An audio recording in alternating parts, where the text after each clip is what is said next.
guest today is Scott Sinclair. Welcome to the show, Scott.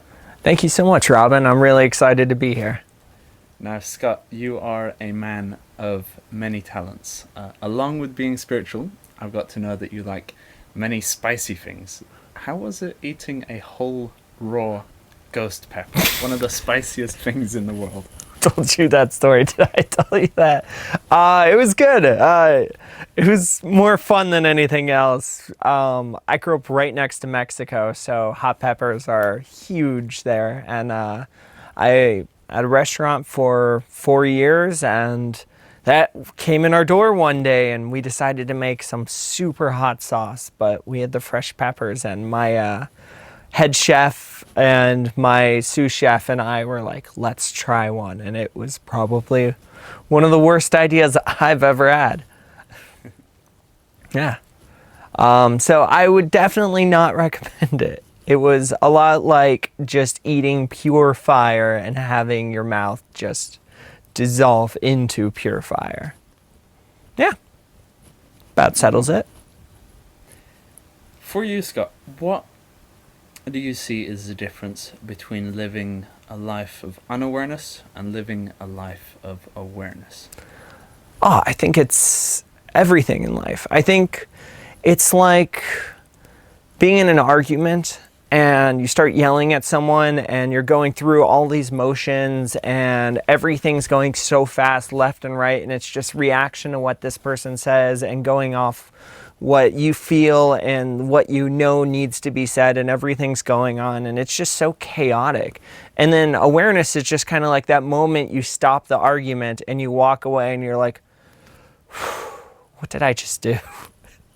So having that awareness in life prevents all of that chaos ahead of time, and you just live life with that like, what should I do here moment of just clarity, and just it makes things a lot easier. That's for sure. When you go into moments of suffering, moments of sadness, anger, fear, what do you do with that suffering?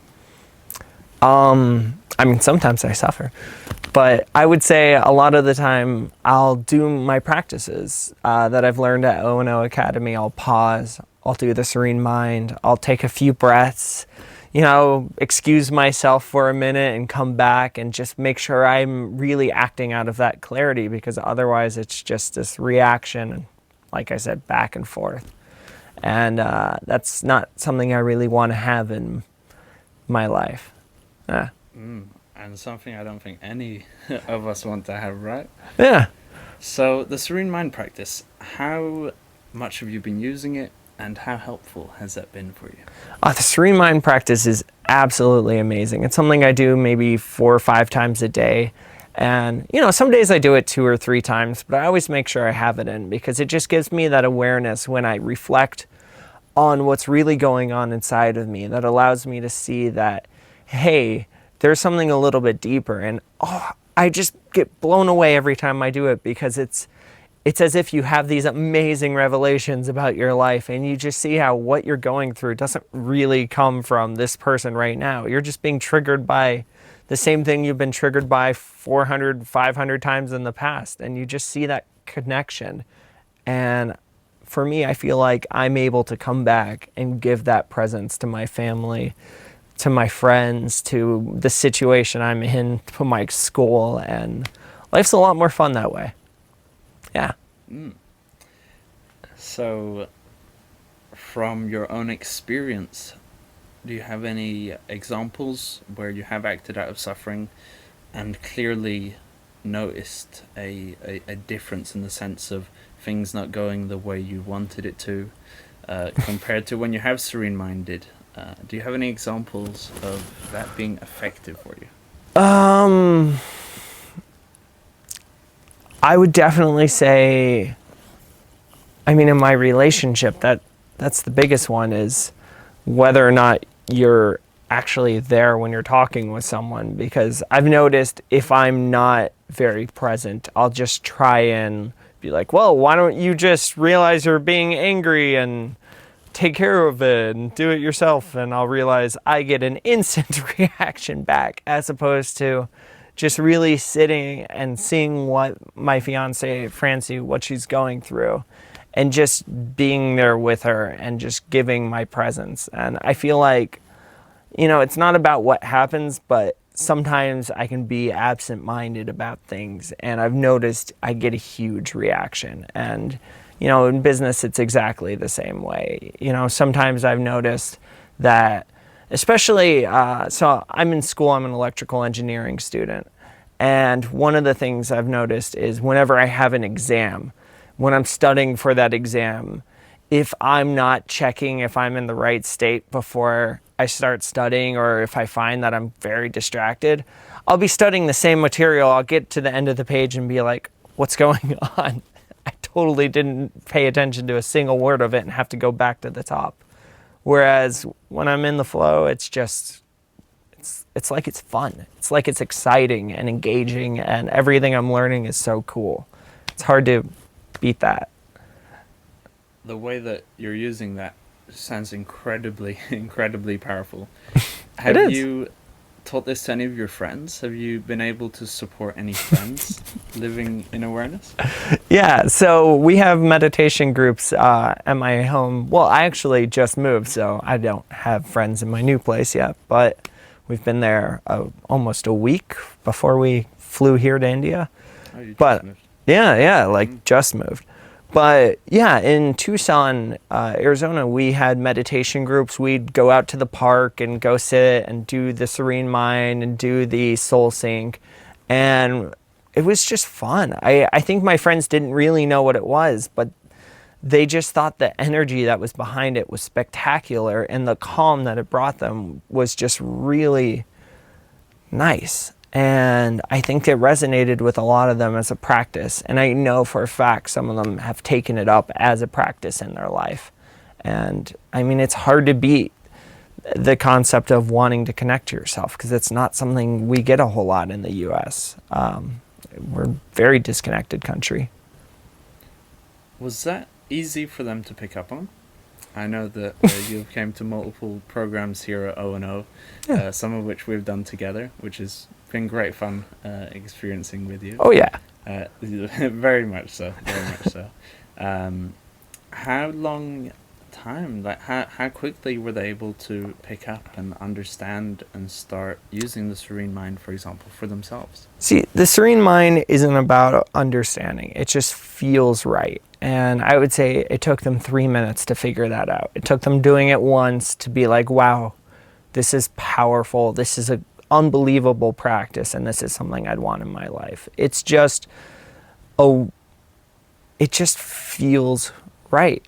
And I remember we were all laughing about it the first time we did the meditation in the park, because everyone was like, what is this?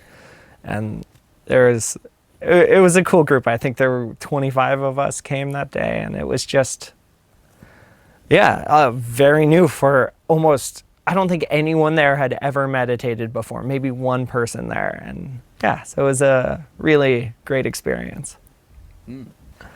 So I know you as a very humorous, very funny person. What struggles and tough times did you go through when growing up? Oh, yeah.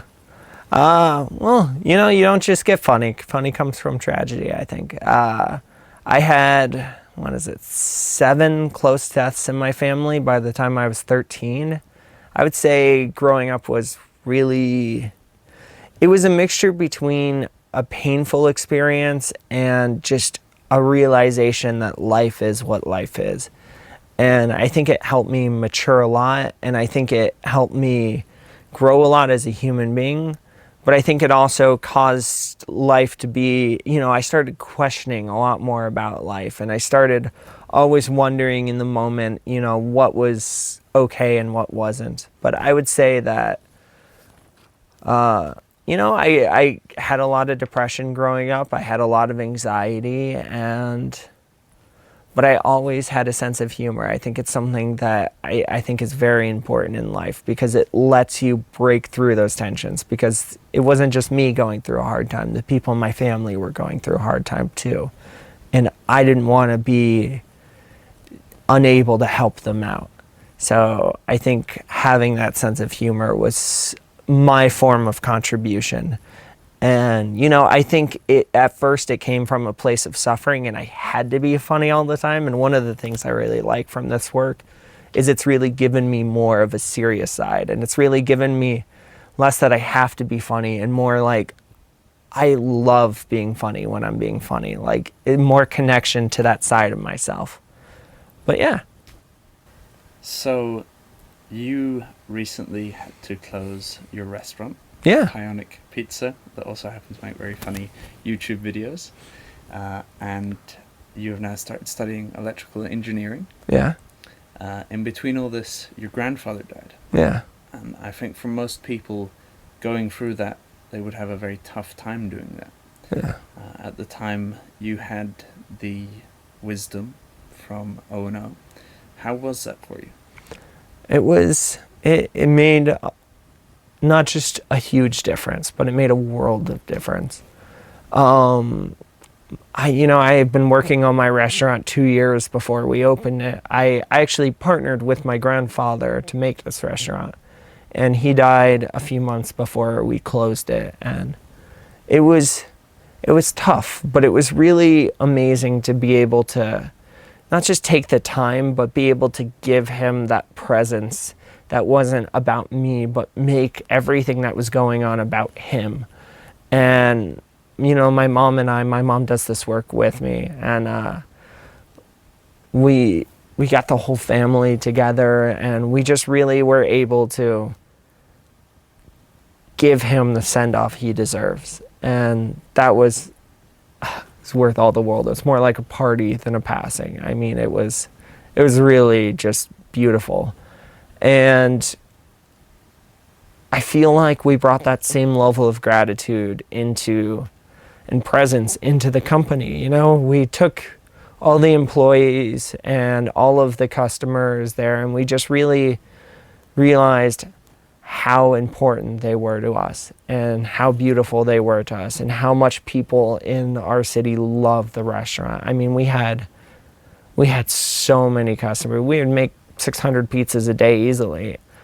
And I also didn't want to take the restaurant for granted.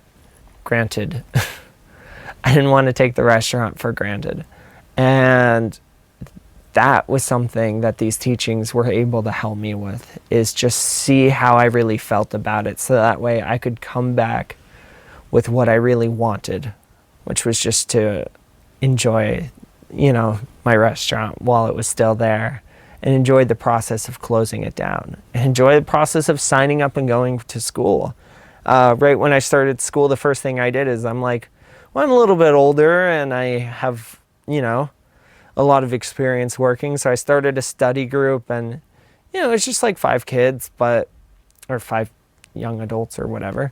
But we all got A's in the class and we all had fun. And it was just very transformative to be a part of the education or the academic community again. And we still keep in touch. And going back, I was a little nervous because I hadn't been to school in, 8 years? No, 6 years? 7, whatever. I haven't been to school in a while. And I just realized how much fun it was this coming back. I was so involved in my teachings and so grateful for my professors, for the people around me.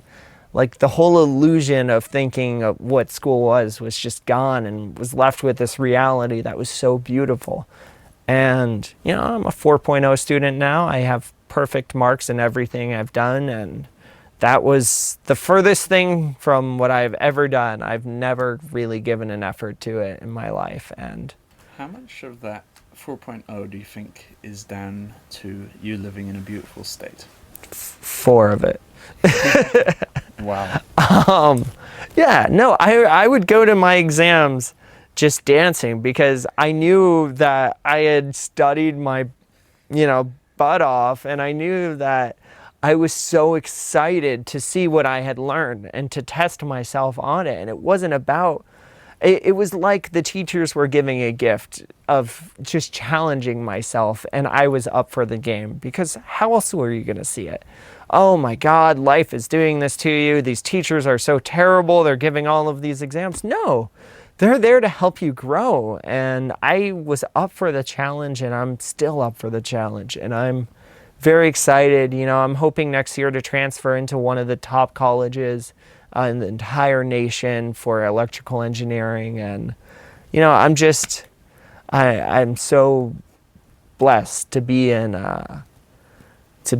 in where I am right now. Oh, one last thing. I remember one experience I had. I went to a exam. The teacher was like, "Yeah, you guys can have headphones in." I was listening to music and just enjoying the whole exam. And by the time it was over, I was so present to what was going on. I still remembered every answer a week later, and the questions, and like to the numbers. It was a mathematics exam, a Calc 2, and it was just amazing. I got a highest grade in the class, just because when you enjoy yourself, you can bring so much more out of what you have to offer. And yeah. Wow. So, well, first of all, I have so many friends that could benefit tremendously from that mindset of school. Oh, yeah. I myself could also use a lot of that. Lastly, to finish off this first show, for anyone thinking of coming, wanting to come to ONO, do you have any advice for them? Yeah, get on a plane and come over. Amazing. Thank you so much, Scott. Robin, thank you for having me. This has been a great show. It